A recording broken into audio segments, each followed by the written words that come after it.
Habari Gani, my Induga Nadada.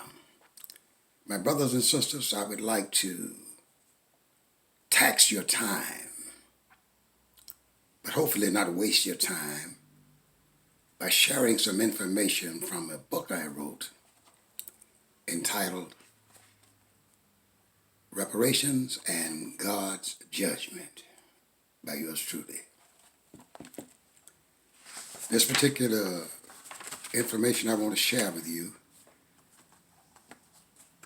proves a point I've been trying to make, which is all white people are guilty of our enslavement, and they all have to pay the price. Now let me read this chapter from you called Corporate Responsibility. I quote, "No white person can completely escape responsibility for the actions of their government and nation. As much as some of us would like for it to be another way, children nevertheless do inherit the sins of the fathers. If this is not the case, then the biblical position of the original sin of Adam and Eve, making all of us guilty and standing in the need of redemption, falls flat on its face. If we accept the fall of humans and resulting from the sins of the first parents, then of necessity, we must accept the position of corporate guilt in white America for the past and present personal and national evils committed against our people. In the book of Lamentation, you Christian, get this book and read it. We note that Zion as a whole was counted as guilty and corrupt, not just its guilty leaders and those whose actions made their guilt obvious. Everybody went down because the entire nation was guilty. The people suffered corporately for the sins of the fathers. Her priests are groaning. Her virgins are afflicted. Her adversaries have become her masters, and her children have gone away as captives before the adversary." That's verse 146 to 149. So you see, corporate judgment was utilized when the nation as a whole was found guilty of the transgression. That old routine quote, "I never owned any slaves, nor ever oppressed any black folk," will not help individual whites one iota.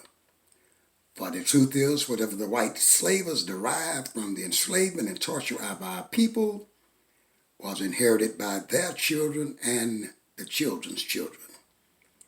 And whatever resulted from the slave system and inherited by the slaves was inherited by their children and their children's children.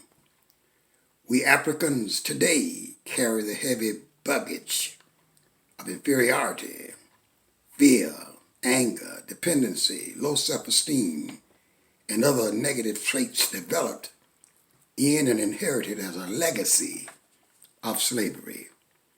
Now the white citizenry has inherited a highly developed economic system and a legacy of guilt that has its ground of being in the institution of slavery. Individual whites may claim they feel no guilt, but the God of the Christian Bible has judged America and found her guilty of committing horrific sins against African people. Though vengeance is the Lord's, and the judgment is the Lord's.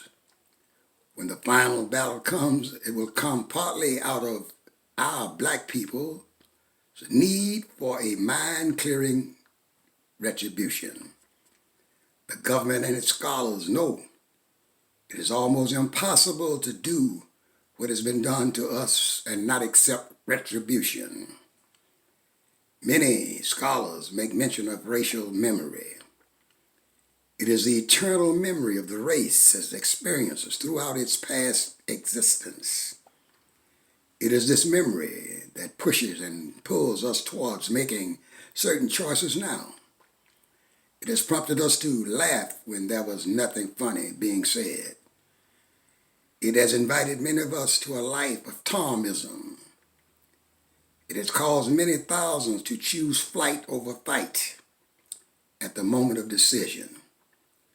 It has caused many others to remember their pain and turn that pain back to its place of origin.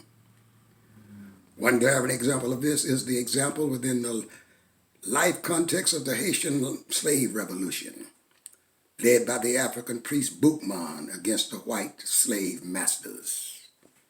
Here's a quote I took from a book that's entitled "The Black Jacobins" by C.L.R. James.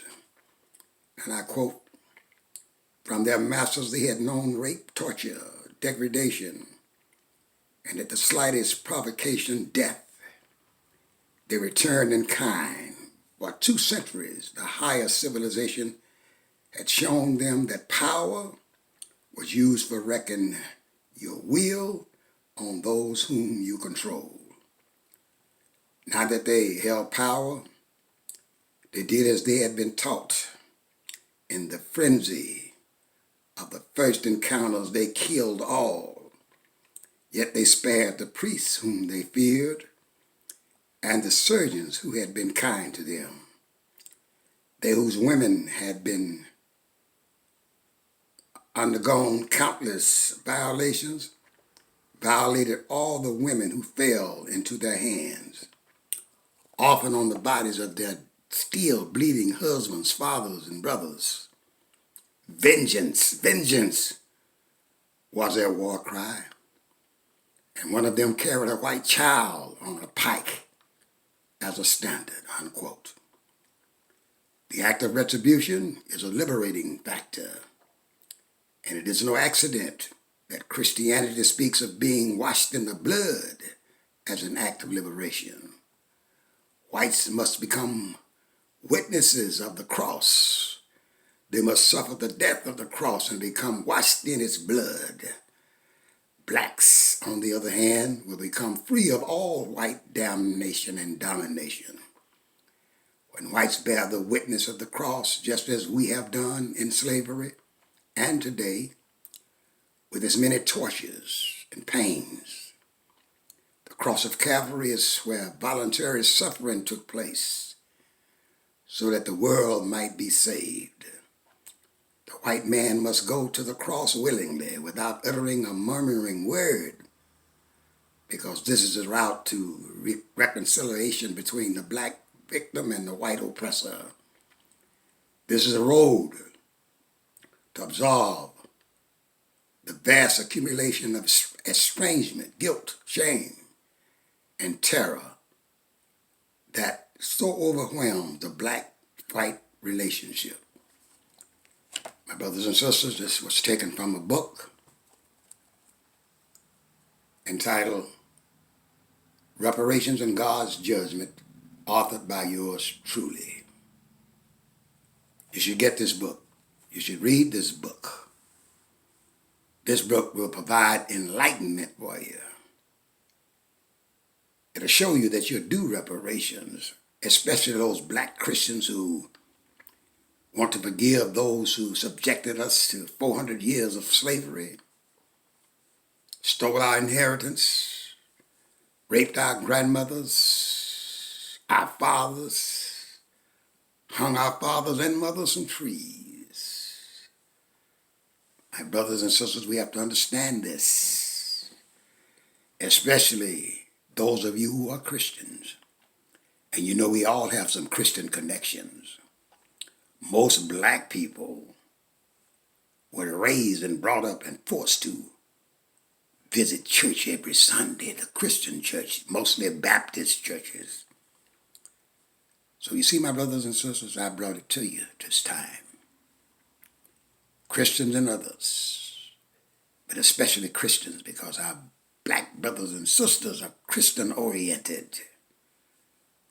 This is why the book is entitled Reparations and God's Judgment.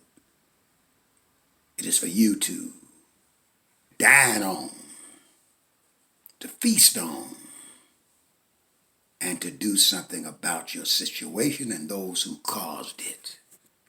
Do you understand what I'm talking about, my brothers and sisters? If you do, peace, hotep, and reparations for you. If not, those who refuse it and owe it will have to go to the cross.